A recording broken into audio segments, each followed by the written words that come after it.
नमस्कार, मैं हूं दीपाली राणा। आप देख रहे हैं फायदेमंद फंड्स और सभी व्यूअर्स को हमारे सबसे पहले तो नववर्ष की ढेर सारी शुभकामनाएं। और आज फायदेमंद फंड्स में हम बात करेंगे DSP banking and financial services fund की, जिससे मैनेज करते हैं धवल गड़ा। उनसे हम बातचीत करेंगे, लेकिन सबसे पहले तो ये समझना ज़रूरी है कि ये साल मार्केट्स के लिए कैसा रहा, क्या की लर्निंग्स रही और 2025 से क्या एक्सपेक्ट करना चाहिए। इन सब पर बातचीत करके हम आगे बढ़ेंगे। धवल जी, वेलकम टू सीएनबीसी आवाज़ and happy new year. Happy New Year to all, to you and all your viewers, and मैं भी look forward कर रहा हूँ 2025 के लिए, जो कि काफी अच्छा वेल्थ क्रिएशन ईयर होगा फॉर इन्वेस्टर्स एज वेल।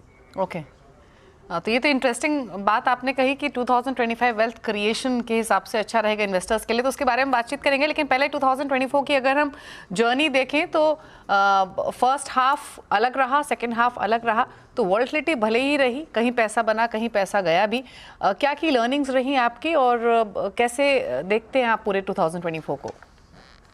तो 2024 में जैसे आपने कहा कि काफी वॉलेटाइल था, मगर हम पूरे साल की अगर बात करें तो हमने लगभग निफ्टी आज तक 13% के आसपास की रिटर्न है वाईटीडी। और सेक्टर्स में रोटेशन देखी हमने, जो कि नॉर्मली कोई भी साल में होती है। तो starting of the year industrial and cyclical sectors में काफी अच्छी बढ़ावट देखी हमने, एंड काफी अच्छी वेल्थ क्रिएशन देखी। एंड सेकेंड हाफ में हमने देखा कि थोड़ा बाजार थोड़ा डिफेंसिव हो गया, एंड उसमें यूटिलिटीज, टेलीकॉम, ये सब सेक्टर में काफी अच्छी बढ़ोतरी देखी हमने। एंड तो पूरे साल में अगर हम देखें तो 13% की गेन है, जो कि मैं सोचता हूँ कि एक रीजनेबल लॉन्ग टर्म कंपाउंडिंग की हम बात करें तो ये अच्छा कंपाउंडिंग है at an index level. And funds पे मिड एंड स्मॉल कैप में और भी ज्यादा हमने बढ़ोतरी देखी इन टर्म्स ऑफ रिटर्न्स। और अगर हम 2025 की बात करें तो आपने कहा कि अच्छा साल रह सकता है रिटर्न्स के हिसाब से, तो क्या एक्सपेक्ट कर रहे हैं 2025 के लिए, क्या आउटलुक है? मुझे मुझे लगता है कि अगेन वॉलेटिलिटी इन्वेस्टर को देखनी चाहिए, वो पार्ट ऑफ इन्वेस्टमेंट है। मगर पूरे साल की अगर मैं बात करूं तो मुझे लगता है कि जो हमने 2024 में देखा in terms of return for Nifty for example, हमें लगता है कि बाय एंड लार्ज अगर मैं अर्निंग ग्रोथ की बात करूं तो 8-9% अर्निंग ग्रोथ लोग एक्सपेक्ट कर रहे हैं। अगर हम री रेटिंग ना भी पकड़े तो उस तरह की रिटर्न हम देख सकते हैं at a index level for 2025 भी। और उसमें अगर हम सेगमेंट्स की बात करें, मुझे लगता है कि सबसे ज्यादा वैल्यू आज लार्ज कैप में ज्यादा दिखती है compare to mid caps. And मुझे लगता है small cap and large cap का एक अच्छा combination would be good outcome for 2025। Okay, अच्छा 2025 के लिए कुछ फैक्टर्स ऐसे भी आप देख रहे हैं कि जो रिस्क पॉइज कर सकते हैं? फिर चाहे वो करेंसी मूवमेंट हो, डॉलर इंडेक्स की मूवमेंट हो, ट्रम्प पॉलिसीज हो, जियोपॉलिटिकल स्ट्रेस हो, या अर्निंग्स ही क्यों ना हो, कोई रिस्क फैक्टर दिख रहा है फिलहाल? सबसे बड़ा जो रिस्क मुझे एक्सटर्नल में हमेशा, जियोपॉलिटिक्स हमेशा एक रिस्क होता है। यूएस कैसे बिहेव करता है ऑन ट्रेड पॉलिसी, हमेशा ये रिस्क रहेगा। बट मुझे लगता है कि 2024 और 25 के बीच में एक बड़ा रिस्क फैक्टर जो है वो डोमेस्टिक है। जो हमारी इकोनॉमी जो स्लो हुई second half of the year, खास करके सितंबर क्वार्टर में और दिसंबर भी सब 7% जीडीपी एक्सपेक्टेड है। तो मुझे लगता है कि वो एक बहुत ही इंपॉर्टेंट पॉइंट होगा मॉनिटर करने के लिए कि कैसे इकोनॉमी स्टेबलाइज होके रिबाउंड करती है ग्रोथ ट्रेजेक्टरी में टू 6.5 to 7.5% 2025 में। यदि ये ट्रेजेक्टरी रिवाइव होती है, जो आरबीआई की एक्सपेक्टेशन है कि यहाँ से थर्ड क्वार्टर से चीजें इंप्रूव होनी चाहिए, अगर वो हो जाती है तो मुझे लगता है कि we will be in a good place. But अगर यहाँ पे अगर कुछ रिस्क अगर मेरे को आप बोलोगे तो ये सबसे बड़ा रिस्क है कि डोमेस्टिक ग्रोथ स्लो हो जाती है। वो सबसे बड़ी रिस्क है मेरे हिसाब से। हम्म, अच्छा वॉलेटिलिटी तो रहेगी धवल, लेकिन नए रिकॉर्ड हाइज बनेंगे क्या, एक्सपेक्ट करें इंडेक्स लेवल पे किसी भी? पॉसिबल है, मैं रूल आउट नहीं करूंगा उसे।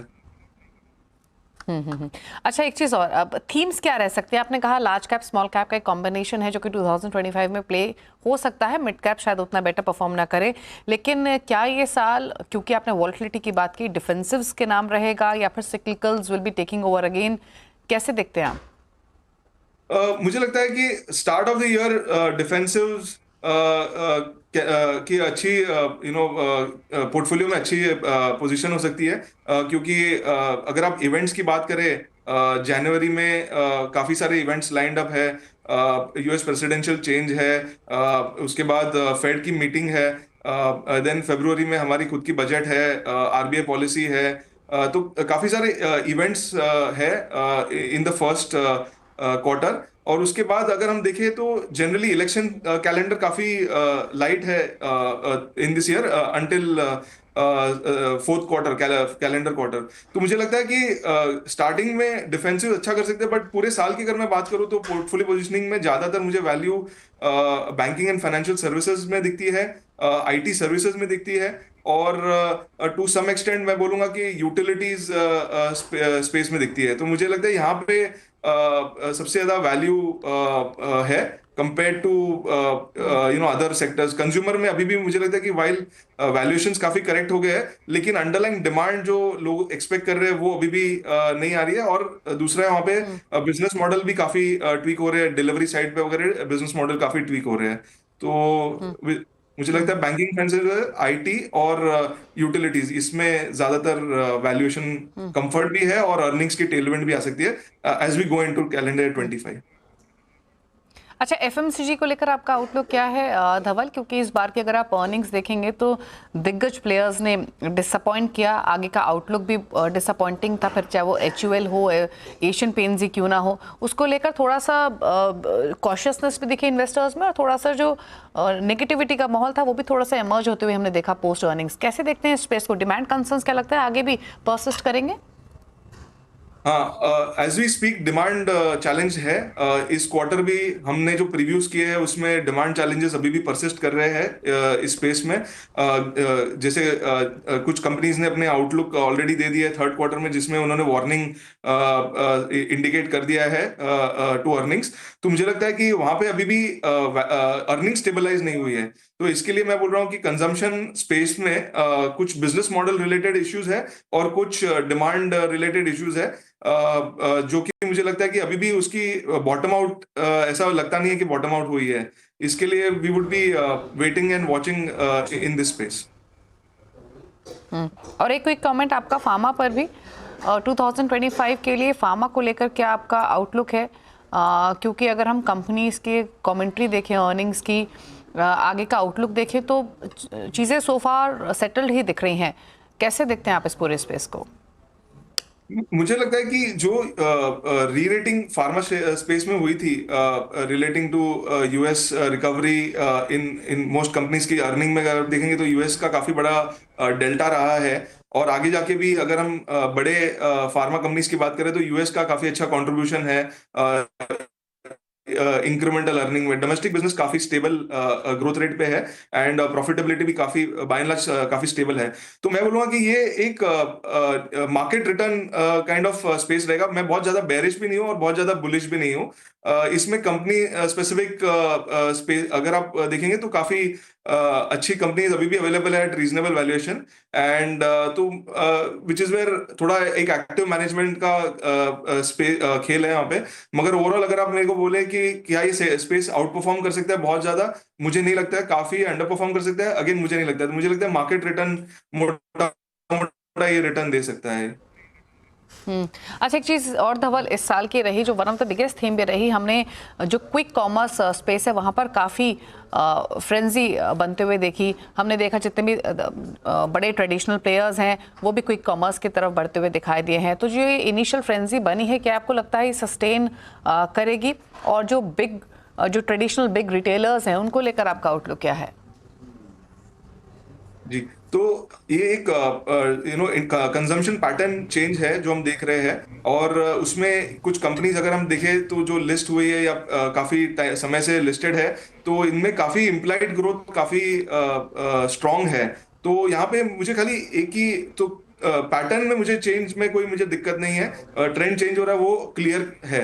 मगर जो सबसे बड़ी रिस्क मुझे लगती है इस स्पेस में वो है अर्निंग्स एक्सपेक्टेशन, जो कि ये ग्रोथ रेट्स जो बिल्ड हुई है उसमें हल्का सा भी डिसअपॉइंटमेंट आ सकता है। तो ये स्टॉक्स काफी इतने फेयरली वैल्यूड है कि वॉलेटिलिटी काफी ज्यादा हो सकती है इस स्पेस में। तो मुझे लगता है कि वैल्यूएशन कंफर्ट इतना ज्यादा नहीं है, मगर क्या ये ट्रेंड परसिस्ट करके सस्टेन कर सकता है, ये पॉसिबल है, काफी पॉसिबल है। अच्छा, एक लास्ट क्वेश्चन मार्केट्स पे, उसके बाद हम DSP banking and financial services की तरफ बढ़ेंगे। ये जो आईपीओ मार्केट रहा 2024 का, काफ़ी एक्साइटिंग रहा, काफ़ी बड़े नाम्स मार्केट में एंटर हुए। 2025 की बात करें तो लगभग 35 कंपनीज तो ऐसी जिनको ऑलरेडी ग्रीन सिग्नल सेबी से मिल चुका है। कुछ इंटरेस्टिंग नेम्स भी हैं जिसमें एलजी इलेक्ट्रॉनिक्स है, जेप्टो है, एनएसडीएल, एथर एनर्जी। कैसे रह सकता है IPO market in 2025? Retail participation record levels पे रहा इस साल, उसी तरीके का यूफोरिया नेक्स्ट ईयर भी रहेगा? मुझे लगता है कि रिटेल पार्टिसिपेशन जो है वो स्ट्रक्चरल चेंज है इंडिया में, और हमने इसकी स्टडी भी की है। ये काफी सिमिलर है यूएस में, जो हमने 80s में एक वेव देखा था रिटेल का। वो मुझे लगता है यहाँ इंडिया में भी प्ले आउट हो रहा है, और ये कई सालों तक ये प्ले हो सकता है। मुझे लगता है इक्विटी कल्चर जो है वो हाउस होल्ड में डीपर एंड डीपर हो रहा है, एंड उसकी डेटा हमें दिख रही है, जहाँ पे नए अकाउंट खुल रहे हैं बियॉन्ड टॉप 20 सिटीज भी। तो मुझे लगता है ये सस्टेन कर सकता है और ग्रो भी कर सकता है यहाँ पे। आपने आईपीओ की जो बात की है, लिस्टिंग वगैरह, मुझे लगता है ये थोड़ा जो हमने ग्रोथ देखी है लिस्टिंग में, जो ग्रोथ देखी है नए आईपीओ में ग्रोथ देखी है, क्या वो ग्रोथ सस्टेन करेगी? मुझे लगता है वहां पे थोड़ा मॉडरेशन आ सकता है, लेकिन इन एब्सोल्यूट टर्म्स जो हमने इश्यूएंस देखा है 2023 में, 2024 में, मुझे लगता है वो 25 में भी पॉसिबल है। As long as market steady रहे तो ये पॉसिबल है।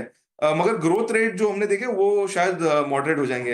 हम अपने पोर्टफोलियो में भी इसको ऐसे ही बिल्ड कर रहे हैं कि बीएफएसआई में ये बहुत बड़ा प्ले है कैपिटल मार्केट्स, और उस तरीके से मुझे लगता है कि ये ग्रोथ रेट जो है वो मॉडरेट रहेगी, मगर एब्सोल्यूट में काफी अच्छा न्यू इश्यूएंस भी दिखेगा और अच्छे क्वालिटी कंपनीज भी आएंगे इसमें। वक्त हुआ इसी के साथ एक ब्रेक का। ब्रेक के उस पर DSP banking financial services fund की और डिटेल्स को समझेंगे, जानेंगे कितने समय में इस फंड का ओवरव्यू होता है। जल्द वापस आते हैं छोटे से ब्रेक के बाद।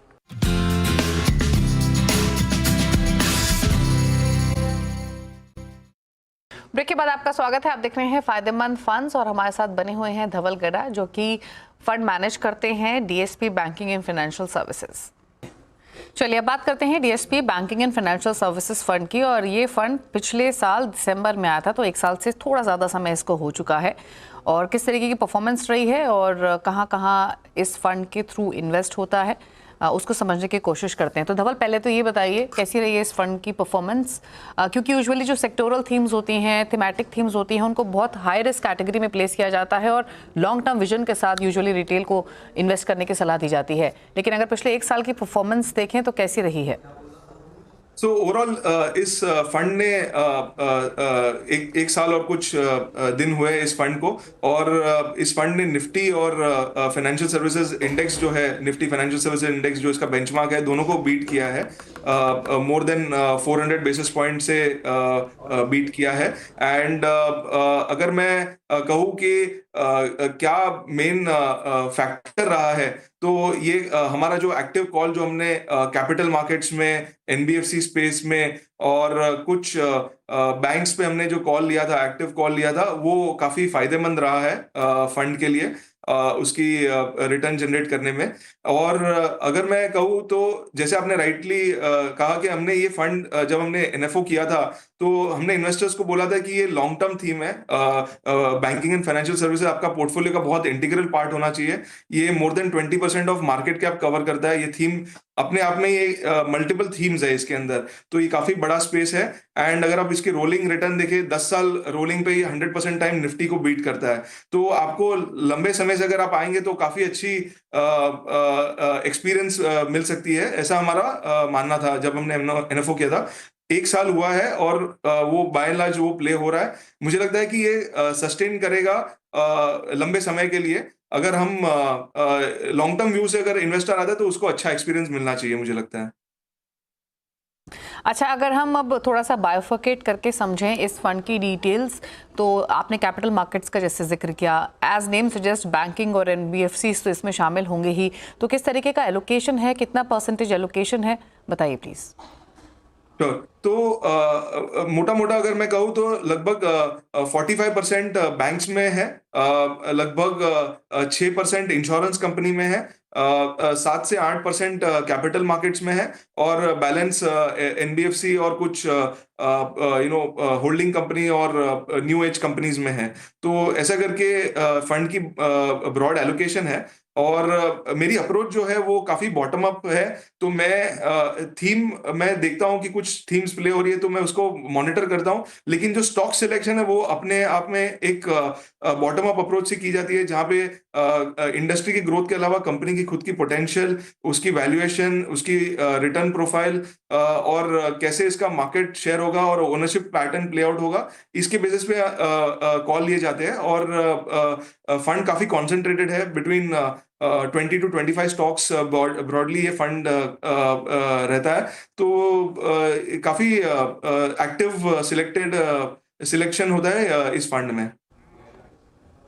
और आपने बताया बैंकिंग, कैपिटल मार्केट्स, इंश्योरेंस और एनबीएफसीज। और अगर हम यस। इन्हीं कैटेगरीज की बात करें तो जो मेजर कंसंट्रेशन है, एक्सपोजर है, वो लार्ज कैप्स पर ज़्यादा है, मिड कैप स्मॉल कैप्स भी कॉन्स्टिट्यूट करते हैं?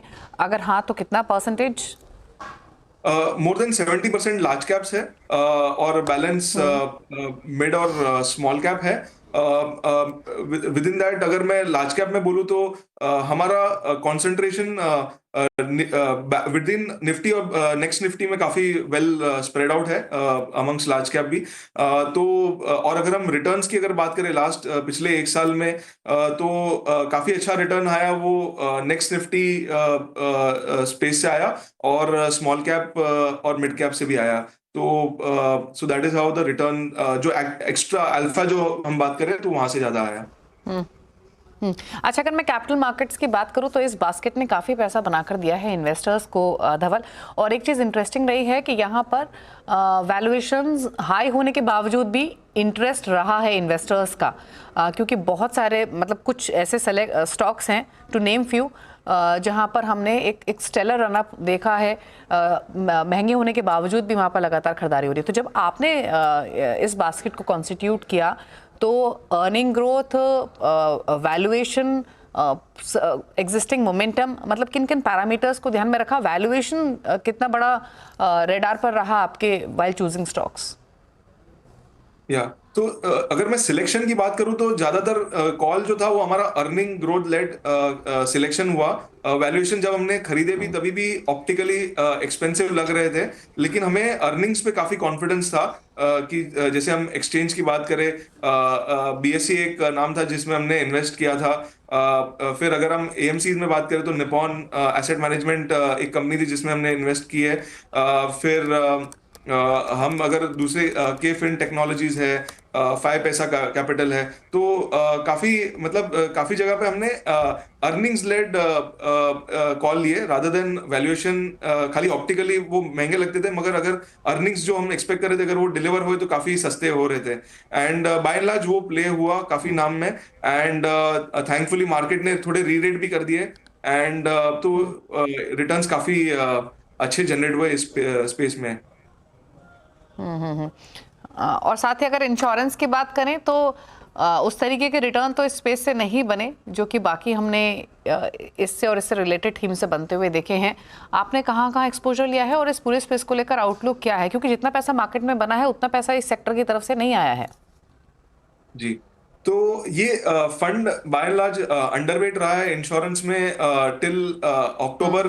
फंड लार्जली अंडरवेट रहा है इंश्योरेंस में। एंड जैसे आपने कहा कि हमें अपॉर्चुनिटीज दूसरे स्पेस में ज्यादा दिख रही थी कंपेयर टू इंश्योरेंस, जहां पे वैल्यूएशन काफी रीजनेबल थे, कोई बड़ा डिस्पर्शन नहीं था जो वैल्यूएशन में, जहां पे हम अपॉर्चुनिटी कैप्चर कर सके। तो एक बहुत स्टडी कंपाउंडिंग एक्सपेक्ट कर रहे थे वहां पे।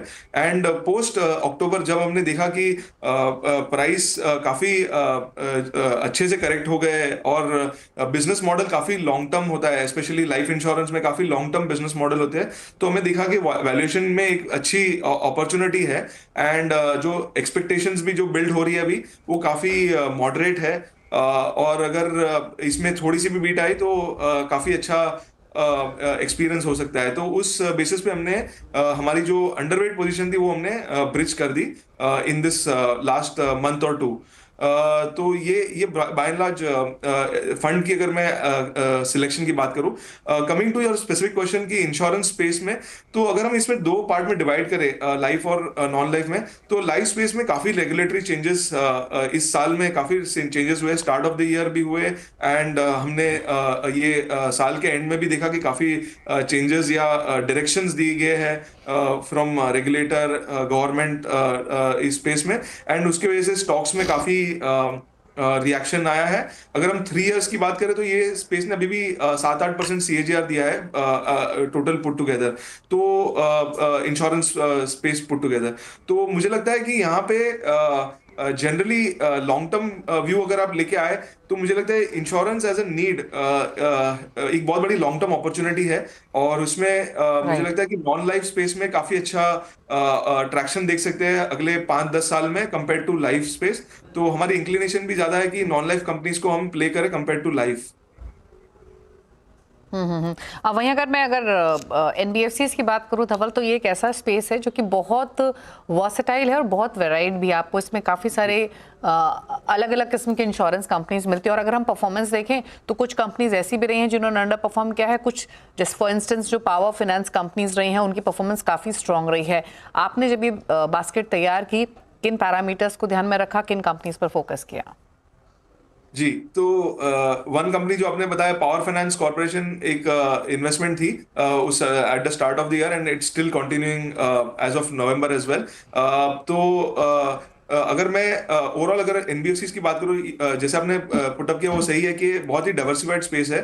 फंड में जो बड़े कॉल्स है जो हमने स्टार्ट ऑफ द ईयर से ही लिए हुए हैं, वो बजाज ग्रुप पे है, पावर फाइनेंस कॉर्पोरेशन है, चोलामंडलम फाइनेंस है, श्रीराम फाइनेंस है। तो बाय एंड लार्ज एनबीएफसीज पे हमने बड़ा निवेश रखा है, और मुझे लगता है यहाँ पे एक बहुत बड़ी अपॉर्चुनिटी है। अर्निंग्स की जो ग्रोथ की हम बात करें, अगर आप पूरे बैंकिंग एंड फाइनेंशियल सर्विसेज में अर्निंग्स ग्रोथ की अगर हम बात करें अगले 12 से 24 महीने में, तो मुझे लगता है एनबीएफसी स्पेस में काफी स्ट्रॉन्ग ट्रैक्शन है, better than Nifty, better than the entire sector.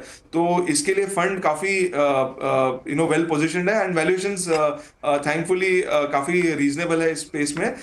तो फंड की जो सबसे बड़ी ओवरवेट है सब सेक्टर में, वो एनबीएफसी स्पेस पे है, एंड मुझे लगता है यहाँ पे अच्छा इन्वेस्टर एक्सपीरियंस हो सकता है अगले 2-3 साल में।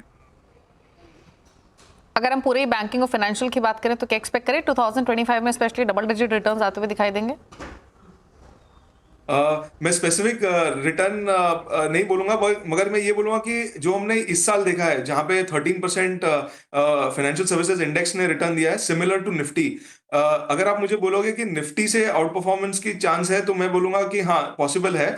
अंडर परफॉर्मेंस मुझे नहीं लगता है ज्यादा लाइकली है, क्योंकि वैल्यूएशन में अगर आप सब सेक्टर्स की अगर हम बात करें, तो सबसे रीजनेबल वैल्यूएशन आज की तारीख में बैंकिंग एंड फाइनेंशियल सर्विसेज में है। तो फ्रॉम दैट पर्सपेक्टिव मुझे लगता है कि निफ्टी या निफ्टी से ज्यादा रिटर्न की एक्सपेक्टेशन कर सकते हैं going into just from a valuation perspective. But again मैं हाईलाइट करना चाहूंगा कि लॉन्ग टर्म पर्सपेक्टिव से काफी अच्छा एक्सपीरियंस होगा, काफी अच्छा अल्फा जनरेशन होगा रादर देन 1 ईयर। ऐसा मेरा मानना है इस पे। अच्छा धवल, लास्ट क्वेश्चन रहेगा और क्विकली मैं आपसे पूछना चाहती हूँ, आपका जो ये फंड का कॉम्पोजिशन है, कितने टाइम बाद आप इसको रीलुक करते हैं या चेंजेस करने की पॉसिबिलिटी देखते हैं? मतलब परफॉर्मेंस के बेसिस पे ऑफ कोर्स होगा, लेकिन कितने समय के बाद? एक्टिव मॉनिटरिंग होती है, but by and large fund का जो बड़ा रिव्यू होता है वो एवरी 6 मंथ्स होता है, बेस्ड ऑन परफॉर्मेंस एंड कैसे एक्सपीरियंस रहा है, उसके बेसिस पे बड़े रिव्यू में जो मैंने किए हैं पिछले 1 साल में, वो हर 6 महीने में हुए हैं।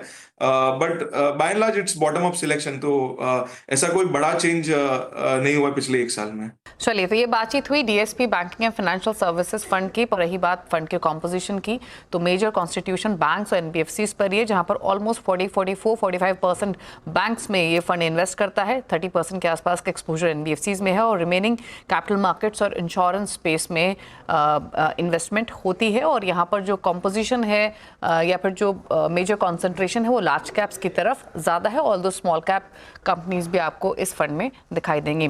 थैंक यू धवल, शो में आने के लिए और मार्केट्स पर आउटलुक देने के साथ साथ इस फंड की डिटेल्स हमारे व्यूअर्स को समझाने के लिए। Thank you so much. तो इसी के साथ इस खास शो में तो इतना ही, फायदेमंद फंड्स में इतना ही। ब्रेक के उस पार भी खबरें जारी है CNBC आवाज़ पर। नमस्कार।